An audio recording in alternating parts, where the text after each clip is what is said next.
What's up, everybody? Wyza here to review NXT TakeOver Toronto. And I got some things to say about this show. I have an opinion about NXT. Now, I'm not going to start this off by having you think that I'm just going to be overly negative or anything like that. You guys know that I'm pretty much 98% positive when it comes to NXT.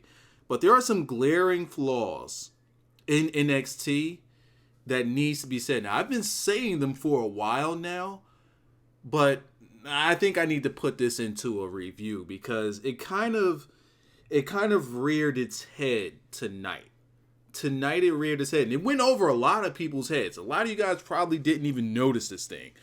So I'm going to have to break down just the state of NXT.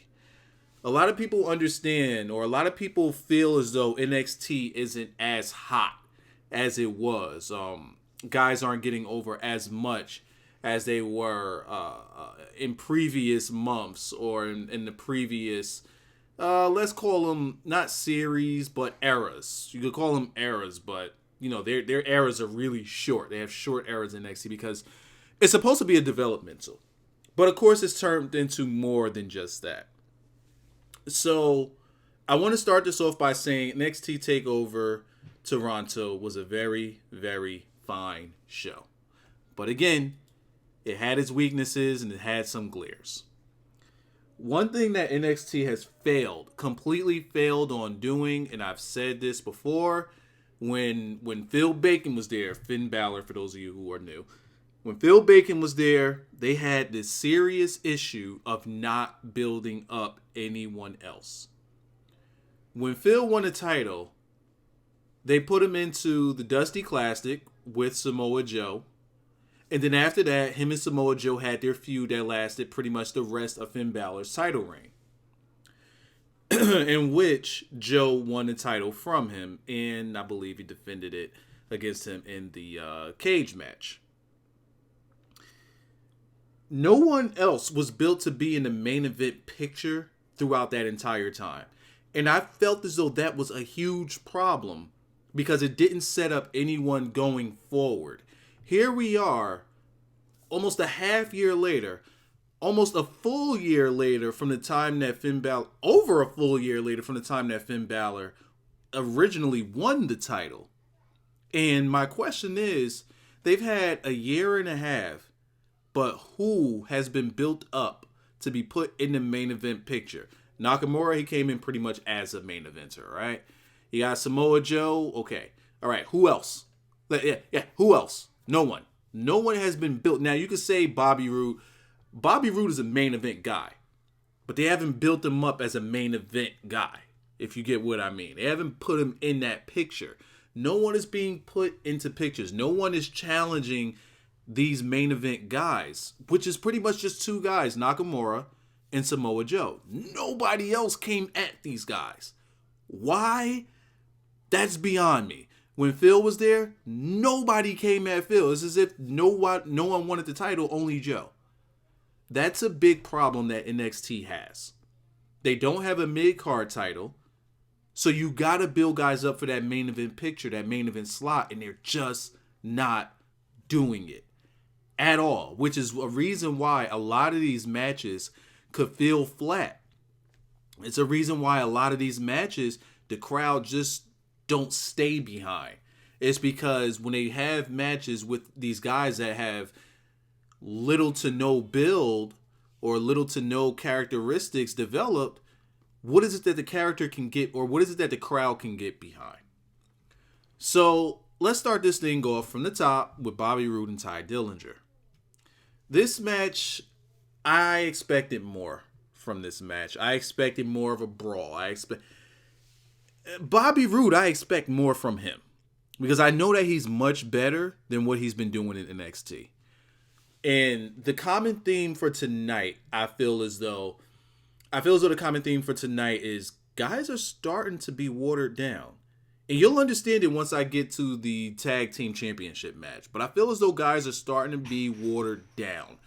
NXT doesn't have the same feel. Forget the same character development and all that. Forget that for a minute.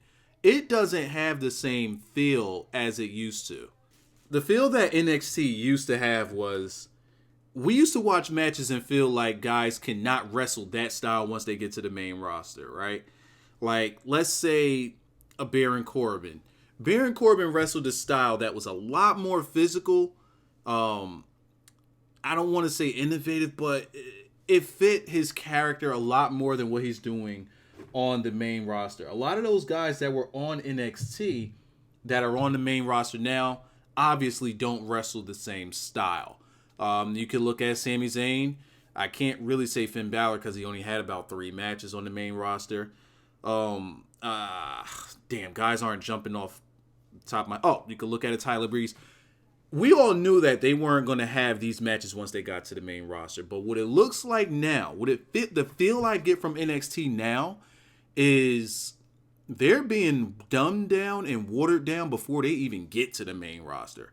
I don't know when the switch turned, but I feel like I'm watching WWE light. Minus the main event picture, which is Samoa Joe and Nakamura. Those are the only 2 guys that are in the main event. And they're the only 2 guys that feel as though they're doing something that separates them from the rest of the roster.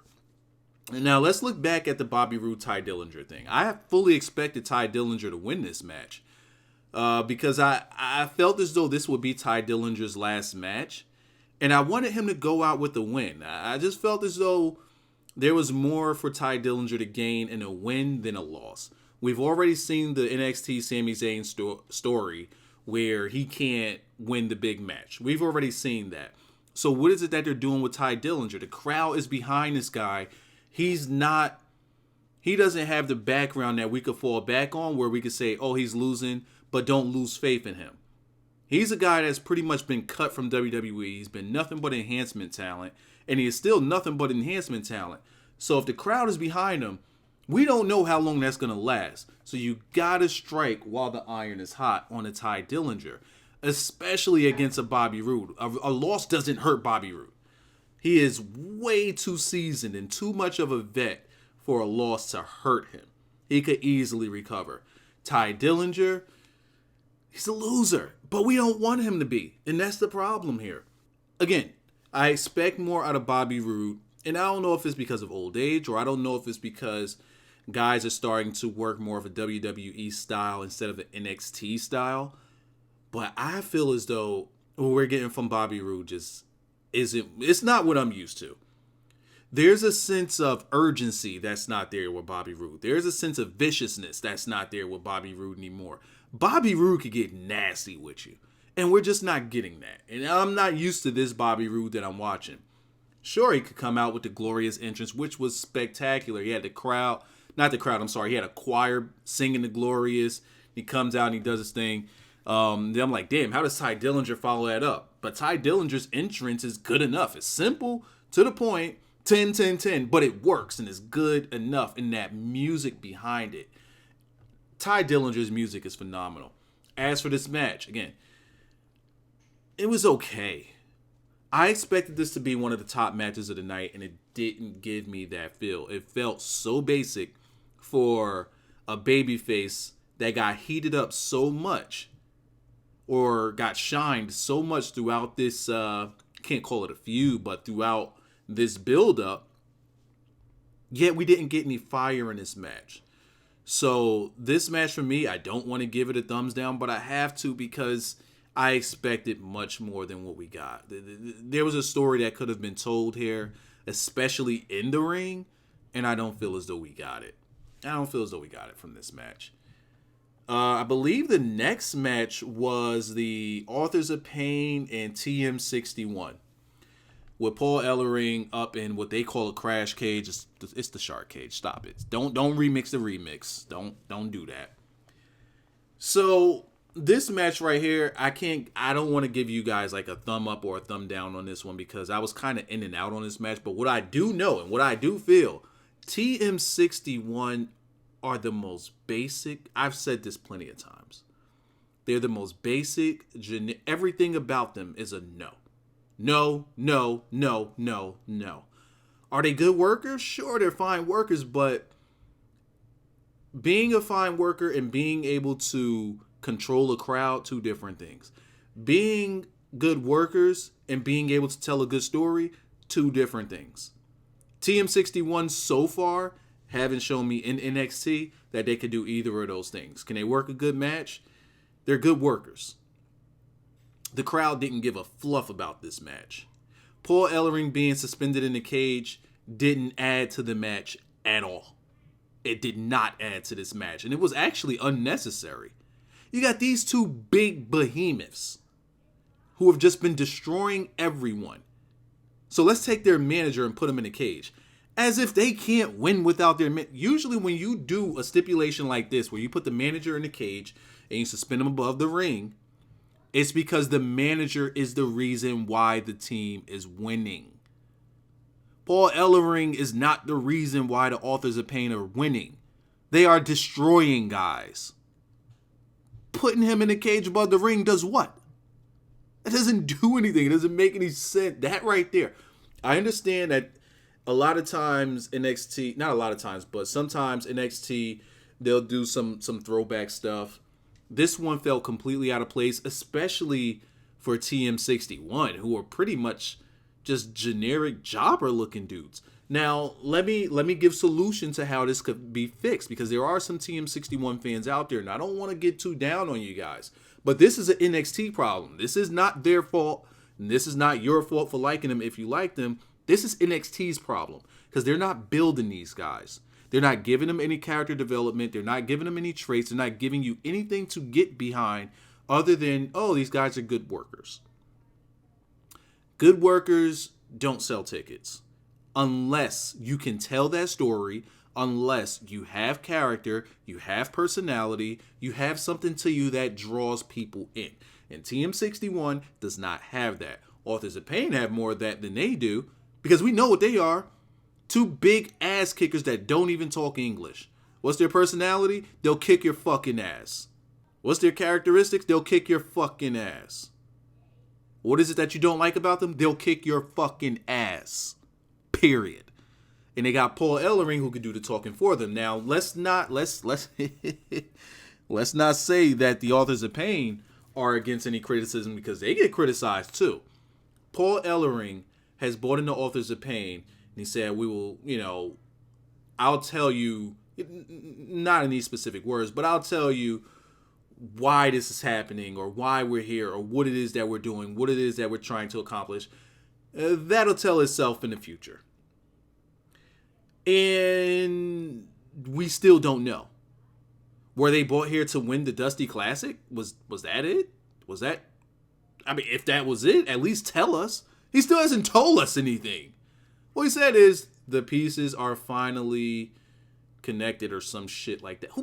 But dude, tell a story of these guys. They're two big ass kickers that are in the ring speaking some gibberish language that we don't know, that those of us that speak English, we don't know it. Tell us about them. Give us a reason to get invested in them. They have what it takes. Just tell us about them. That's again, this is going to be an ongoing theme with me and NXT. And you guys know I love NXT, but a lot of this stuff needs to be said. Especially now, while you guys' hopes or your feelings are nice and high right after a takeover, because after a takeover, you guys are usually hyped. I understand. I am too. But this shit needs to be said. DIY versus the Revival, 2 out of 3 falls match. It was a good match. The last fall was great. I have one, not a serious problem, but I have a little something about this one. The Revival's style has been dumbed down completely. The Revival has been dumbed down. Their gimmick was to take one of the partners, work a body part, keep him away from his partner, work his ass, and that's how they won. They'll soften the guy up real good. And if the other guy just so happens to get in the ring, he gets softened up too. They'll soften up a body part. Not work the whole body. No. They were smart. They worked a body part. And they cut the ring off. Now, they cut the ring off, but nowhere in here did they work any body part. Another thing that they would do, because they did it to American Alpha, take the guys out before the match even starts. Take them out in the weeks coming up into the TakeOver event. They don't even do that anymore. Now, do they wrestle smart? Yeah, they still wrestle smart as far as, knowing when to tag in, knowing when to tag out, etc. Like things like that. They still wrestle smart, kinda. But not as smart as they used to, and they're not. That was their calling card. When you look at the Revival, they look like two generic guys, right? But if you put them with a style that makes them different from everyone else, I don't care if it's old school. If it works and it's effective and it's smart, that's something that could separate you. And that's what they did, and that's why they became the two-time champions and I guess the combined longest reigning tag team champions. But it was time for them to drop those titles. So them losing to DIY was the right move to make. Now, there were people that were still under the impression that Tommaso Ciampa would turn on on Joey Gargano, but NXT let go of that a long time ago. So I don't know why we were still thinking that. They been got away from that angle. So the only option that we had here was them winning the titles because it was definitely time. But my question is, weren't they supposed to be a part of the cruiserweight gimmick? I guess they don't want Tommaso Ciampa cutting too much weight, or I don't freaking know. I still can't believe that Tommaso Ciampa's 205. That guy's huge. But I don't know.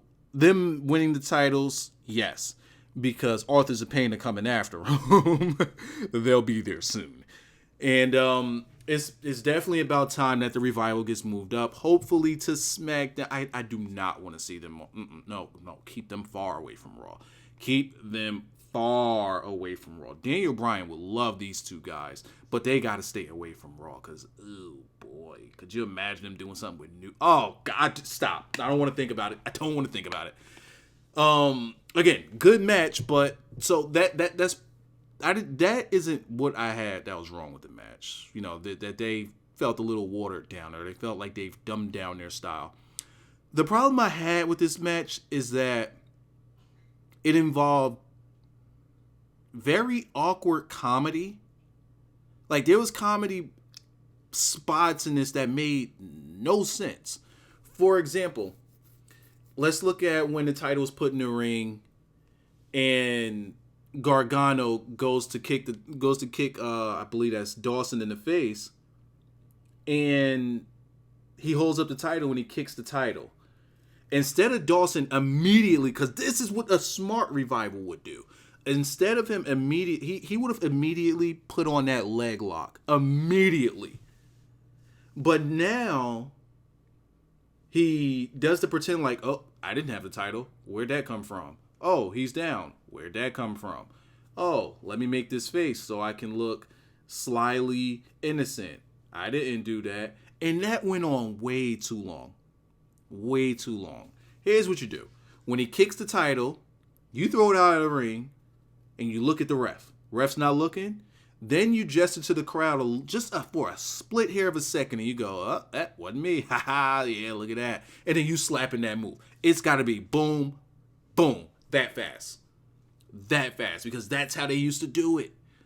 But now it's like they're playing into the crowd way too much. Way too much. There was another spot down the finish where Gargano was down, all right? Tommaso Ciampa, the referee just got Tommaso Ciampa out the room, or out the ring. And Dawson comes into the ring, tags in.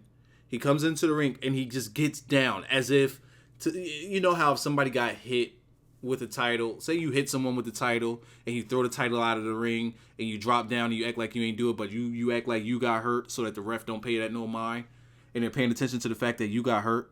He did that. But he just tagged in. What did he do that for? There was no reason for him to do that. His reason in doing that was for Gargano to go for a swing so that he could duck it and then roll him up. What the fuck? Where did that make sense? Where did that go with what? That's not them. That's stupid. whoa, that's not them. That is not what they do. That just didn't make sense at all. I do like the way that they got the Shatter Machine off for the first fall. And I love that they could hit the Shatter Machine from any type of setup. It don't matter what way you come. Like, they can hit that Shatter Machine at any time. I love it. I absolutely love it. It was some good heat in this match. But again, for me, a lot of the times, it was overshadowed by the comedy and I guess trying to play into the crowd. It's a match that they, for the most part, kind of dominated. But they didn't wrestle smart, and maybe I'm being hard on this match because I'm used to them wrestling smart, and I just know that that's not the match that we got today. They wrestled well. This was a very good match. The last fall was really good, especially the, oh my God, the false finish. Oh my God, that false finish was a thing of beauty. A thing of beauty. Because you have the Revival setting up to do DIY's finish with the super kick, knee to the face combo. And Wilder gets super kicked. He gets thrown out of the ring a little bit. Or no, Dawson gets super kicked. And he gets thrown out of the ring. And then Wilder gets set up for the Shatter Machine. And they hit the Shatter Machine. I thought it was over. I'm like, oh my God, they protect the Shatter Machine so much. And this makes sense. If anyone hits the Shatter Machine, it should be a finish. And I'm like, oh my God, they just hit the Shatter Machine after getting out of what would have been their finisher. Like, it was crazy. It was crazy. This finisher was crazy. And Dawson comes in and breaks it up. I'm like, oh my God, I just excel. So, oh God, thank you. Oh my goodness, thank you. And I don't even remember what the what the hell was the finish. I don't remember what the finish was. Oh, got some notes here. Oh, the submission. Yeah. So, Wilder gets locked in a submission, and Dawson comes in to try to break it up, but then Tommaso Ciampa locks him in the gimmick armbar thing. And now they're both face to face, and he's like, "Don't you dare tap!" And he's acting like he's gonna tap. Wilder's acting like he's gonna tap. He's like, "Don't!" He grab his hand, like, "Don't you dare tap!" Mind you, he's in a submission as well, and they're both like, "Don't tap! Nobody tap! No!" And then they tap at the same time. That was a very, very, very good and original finish. It felt kind of comedy-ish, yes, and for some reason there was comedy built into this match, but it did feel fulfilling, and it made sense. It made sense because now you beat them both at the same time and there's no excuses. There's no way that they could get out of this, and they beat them 2 out of 3 falls. This is a payoff. This is how you pay off somebody, some baby faces, for heels that have been heated up for a long time and did a damn good job at getting heat. This is the right payoff. That finish was the perfect payoff for that match and for those guys. Next, we talk about the NXT Women's Championship match. And I'm going to tell you now, for me, this is match of the night. This is match of the night. Period. Just period. Period, period, period. Because this match had it all. Commentary was great. Storytelling was great. Chain wrestling, reversals, shines, heat, powders, everything. Perfect. Showmanship, perfect. This match was match of the night. And you guys would probably have, like, for those of you who don't agree, and some of you might even disagree after me saying this, but I want y'all to watch this match from a different perspective. I'm going to say some things about this match that I want you to just go back and just pay attention to. And hopefully you can look at this match differently if you didn't think it was match of the night. I didn't see anybody on Twitter that didn't think that this was a good match. I didn't see anybody that did not think that. Let me just throw that out there. Everybody, the consensus was it was a good match. But again, for me, it was match of the night because this is the one match I'm lying. I do have one complaint about the match. The crowd. Yeah, the crowd. And I can't blame the crowd. Because when they hit Mickie James music and they played her cheerleader music, I'm like, oh, God, that music fucking sucks. And they brought it back. They could have easily used one of Mickie James's songs from her album. They could have used Hardcore Country. It's Mickey's song. It's not TNA's. It's Mickey's. She produced that song. It's her. Well, she didn't produce it. She's not a producer. But she made that song. It's hers. They could have used it here. And it would have worked. The attire, no.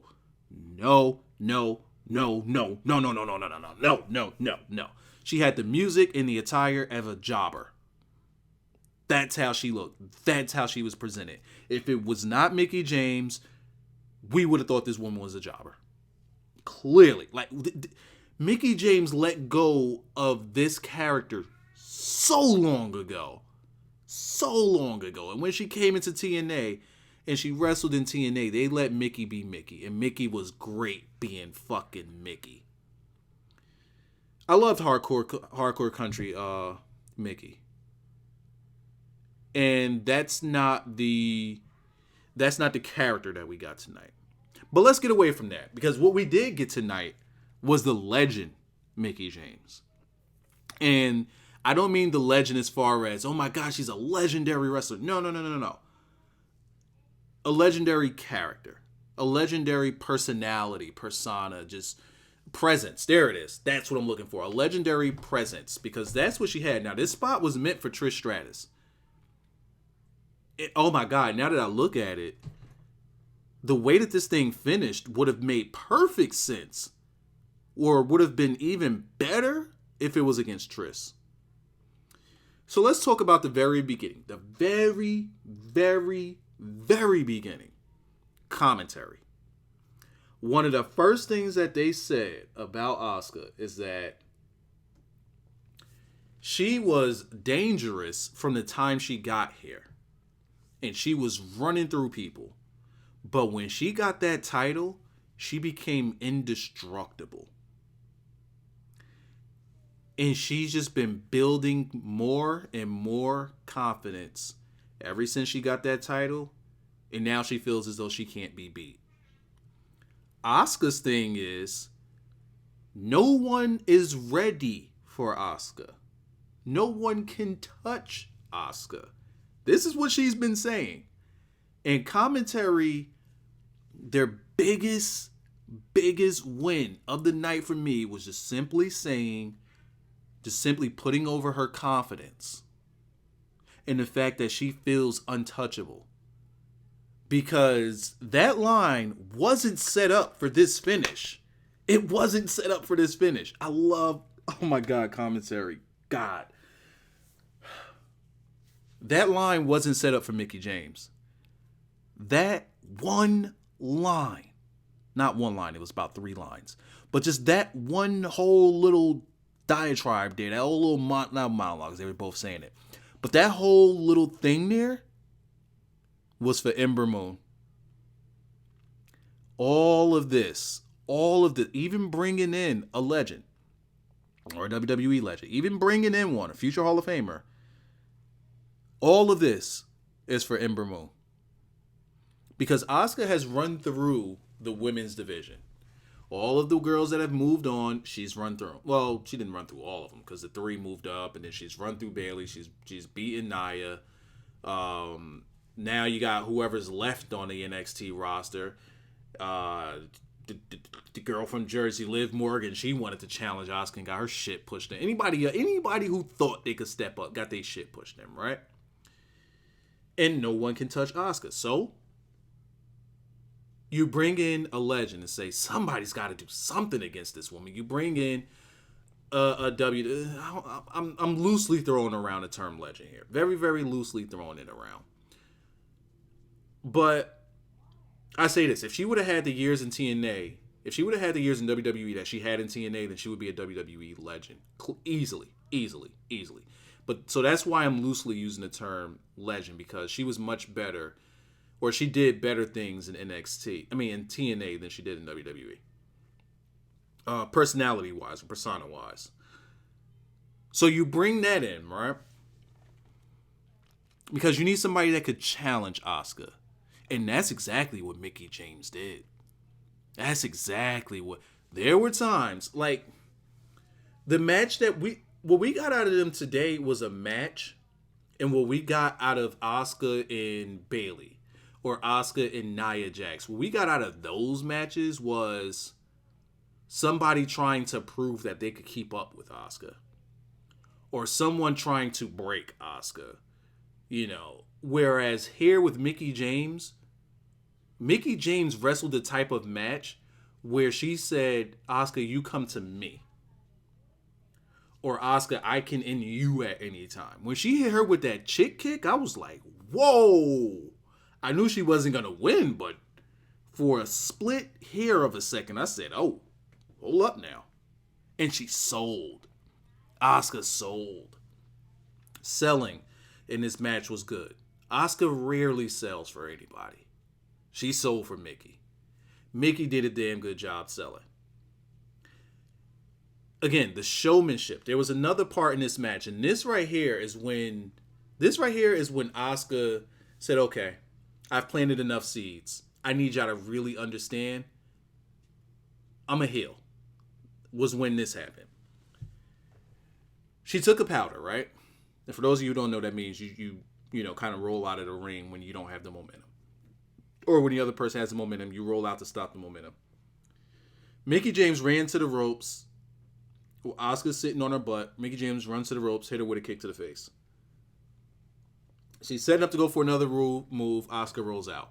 She catches a breather. Takes powder. Mickie James, as the ref is counting, Mickie James goes over to the ropes and holds the ropes open for Asuka to get in. Asuka comes in under the ropes instead of going in through where Mickie James had the ropes open for her. Then we get to a spot where, oh my God, Asuka almost killed this woman. She gave her that leg lock German on the outside, laid Mickie out. And then she goes to the ropes and holds the ropes open for Mickie to come in. Mickie comes in, goes over to Asuka. I don't know what she said, but then she tries to go under the ropes like Asuka did. Asuka's like, nah, fuck no, you ain't gonna disrespect me. I'm the champ around this bitch. You can't touch me. And she clinked her up as she was getting in the ring. She's like, don't fuck with me, B. I hold these ropes open for you. Respect my name. She ain't respect her name. She got clean. Quick. That right there let me know Asuka's no longer taking any prisoners, and she's no longer Mrs. Nice Asuka. She's no longer playing nice. No more. So, one thing that kind of struck me as odd was when Asuka locked in the Asuka lock, Mickie James tapped pretty fast. Now, there were some reversals before she did. There were some good reversals before she did. And Mickie James even got a pin out of it that almost went for 3. There was a couple of times in this match where Mickie James legitimately looked like she could have pulled it off. But Asuka locked in that lock, and once she fully got it cinched in, Mickie tapped quick. And I was like, that would have been much better if she would have held off a little bit longer. You know, they've been building up Mickie James, the legend, and yada, yada. All right, milk that tap a little bit longer, please. But she didn't, and she tapped quick. They do the celebration. Mickie James sticks out her hand for a handshake, and I'm like, Asuka's not about to shake your hand. Like the story was told, the seeds were planted from the time commentary talked about her confidence and the fact that she's indestructible, and she feels that way. And she pretty much just doesn't have respect for anyone because nobody could fucking beat her. So when Mickie James stuck out her hand, Mickie, I'm sorry. You didn't give Asuka the challenge that she was looking for. The only one that could give out the challenge that Asuka's looking for is someone that can beat her. That's the only time I could see Asuka ever shaking another hand as if someone actually beats her. Because that's what she's looking for. This shit is like out of fucking anime and manga. This is pure Japanese. I'm not gonna... she doesn't respect the division. She's been saying it for the longest now. She does not respect the division. And she's not shaking hands no more until somebody steps up that can beat her. And it was done in Toronto. Another thing, I could have sworn that Mickie James was Canadian. So why when they said where she was from, they said Virginia. I thought that they would say she was from Canada so she could get the Canada pop, but all right, whatever. But this is why I said it would have made more sense, or I could see why this was set up for Trish, because of the Canadian thing, and because this sort of kind of turn, which to me this is her turn. This is her turning, by the way. This turn would have been a lot more effective if it was Trish, because Trish is a lot more loved and from that Canada area where they were. So her disrespecting Trish would have been a lot more meaningful than her disrespecting Mickie James. So much story was told in this match. And such a good match was wrestled here. This is my match of the night. There's so much to say about this. So much character was developed in this match alone. Mickie was awesome. Asuka was awesome. This was great. This was a great fucking match. I don't know. This match was, to me, it was fucking great. And last but not least, we have your main event. Your main event, the surprise of the night. And I kind of felt like Joe should win this match. I wanted Joe to win this match. And Joe won this match. I predicted Nakamura because I felt as though Joe would just be moving up. You know what? Maybe Joe does move up and take the NXT title with him like Kevin Owens. Hopefully he does something like that. I think that Joe's going to be in the Royal Rumble, without a doubt. And I think it'd be pretty cool if Joe won the Royal. You know what? I'm going to do a Royal Rumble video. Remind me on Twitter, you guys. Remind me on Twitter. Please fucking remind me on Twitter. You guys never remind me on Twitter when I ask y'all to remind me, and then I forget about some of the shit I wanted to do. Anyway, this match was dominated by... Whoa. First, the entrances, right? Nakamura's entrance was great. Let's just get that out the way with the violinist. And he comes in the ring. The violinists are in the ring. They got violinists on the outside of the ring, and he's doing this whole thing. It was good. It was really, really good. Some people, one guy on Twitter said, "Hey, you know, this is the second time they're doing it. You don't want to oversaturate." I'm like, it's just the second time. They change it up. They change up people's stuff. On every takeover, they do different renditions of it. So I don't feel like, it's oversaturated yet. It's only the second time. But Samoa Joe dominated this match. And I loved it. I loved every bit of this match. Because Nakamura never really gets the chance to sell. I don't know if you guys have been paying much attention to his selling in his matches, but he doesn't do it. Nakamura doesn't sell. Did he sell for Sami Zayn? Yeah, a little. But he was coming right back. And he didn't show anywhere throughout that match. Like, say you get down toward the end of the match and Sami's been working, some body parts. Nakamura wasn't selling that shit later on in the match. But here, in this match, another story was told.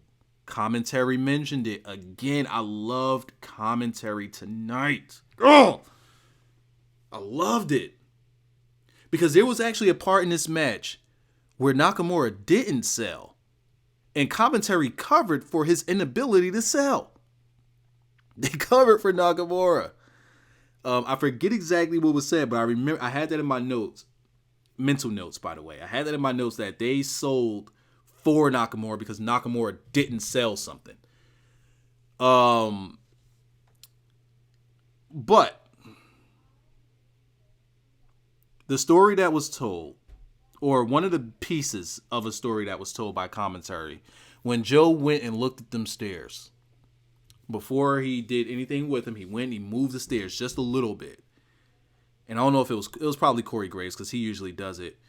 He mentions, that's the thing that put Nakamura in the hospital.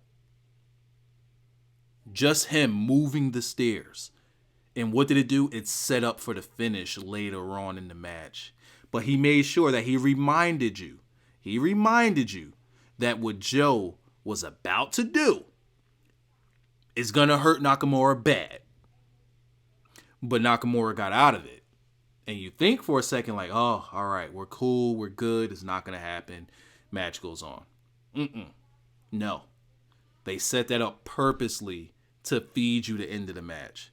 Because we get to the end of the match, And Nakamura is on the outside, and he's going to hit Samoa Joe with a Kinshasa or a Bumaye. Joe low blows him. Then he slams him onto those stairs. The same thing that injured his, storyline, injured his back, put him in a hospital. Throws him in the ring. Muscle buster. 1, 2, 3. Like, when he did that sequence of things, I'm like, come on, there's no way that Nakamura is kicking out of that. He did something that put him in the hospital, and he hit him with his finisher. If he kicks out of this, I might be done with Nakamura. Nakamura didn't kick out. Protect the finisher, Jones. And this is what happens when it's done right. Because the fact that the Muscle Buster has been kicked out of a couple of times, you're starting to think like, oh, it's possible for him to kick out. Here you think it's possible for him to kick out because we've seen it.